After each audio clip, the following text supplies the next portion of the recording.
ಆತ್ಮೀಯ H16 news ವೀಕ್ಷಕರೇ, ನಾನು ನಿಮ್ಮವ MI ಅಥವಾ ಮಲ್ಲಪ್ಪ ಜೋತ್ ಅವರು.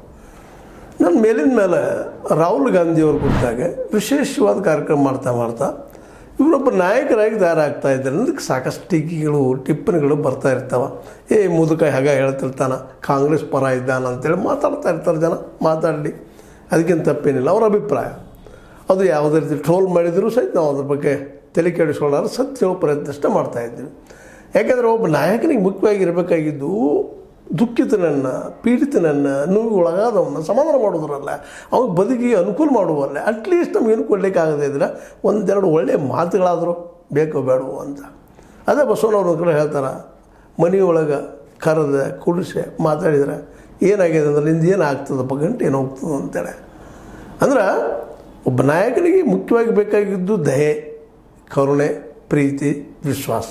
ಅದು ರಾಹುಲ್ ಗಾಂಧಿಯವರಲ್ಲಿ ಭಾಳಷ್ಟು ಕಾಣ್ತಾ ಇದೆ. ಅದರರ್ಥ ಮೋದಿಯವರು ಇದನ್ನು ಮಾಡಬಾರದು ನಾವೆಲ್ಲೂ ಹೇಳಿಲ್ಲ. ಮೋದಿಯವರು ಮಾಡ್ಬೋದಿಲ್ಲ ಅಂತಲ್ಲ, ಅವ್ರ ಅಮಾನವೀಯತೆ ನಾವೆಲ್ಲೂ ಮಾತಾಡಲಿಕ್ಕೆ ಹೋಗೋದಿಲ್ಲ. ಆದರೂ ಕೆಲವೊಂದು ಜನ ಒಂದಿಷ್ಟೇನು ಟೀಕೆ ಟಿಪ್ಪಣಿ ಮಾಡ್ತಾರೆ, ಮಾಡಿ ಅವ್ರಿಗೆ ಬಿಟ್ಟಿದ್ದದು. ಟೀಕೆ ಇರಬೇಕು ನಮಗೆ, ಯಾಕೆಂದ್ರೆ ನಮ್ಮ ತಪ್ಪುಗಳು ನಮಗೇನು ಗೊತ್ತಾಗ್ತಾ ಇರ್ತವೆ ಏನದು ಅಂತೇಳಿ. ಆ ದಿಶೆಯಲ್ಲಿ ಮತ್ತು ಈ ಸಲ ರಾಹುಲ್ ಗಾಂಧಿಯವರು ಹೆಂಗೆ ನಾಯಕರಾಗಿ ತಯಾರಾಗ್ತಾ ಇದ್ದಾರೆ ಅನ್ನೋದಕ್ಕೆ ಒಂದು ಸಾಕ್ಷಿ. ಈ ಹಿಂದೆ ನೀವು ನೋಡಿದ್ರಿ ಮಣಿಪುರದಲ್ಲ ಯಾವ ರೀತಿ ಗದ್ದಲಾಗಿತ್ತು. ಮೈತೈ ಮತ್ತು ಅಲ್ಲಿಯ ಒಂದು ಎರಡು ಸಮುದಾಯಗಳ ಮಧ್ಯದಲ್ಲೇ, ಈ ಎರಡೂ ಸಮುದಾಯ ಮಧ್ಯೆ ನಡೆದಂಥ ಈ ಸಂಘರ್ಷದಿಂದಾಗಿ ಎಷ್ಟೋ ಜನಕ್ಕೆ ಹೊಡೆತ ಬಿತ್ತು. ಪಾಪ ಜೀವನ ಕಳ್ಕೊಂಡ್ರು, ಮತ್ತು ಅನೇಕ ಜನ ಪಾಪ ನಾಡನ್ನು ಬಿಟ್ಟು ಓಡಿ ಹೋದರು.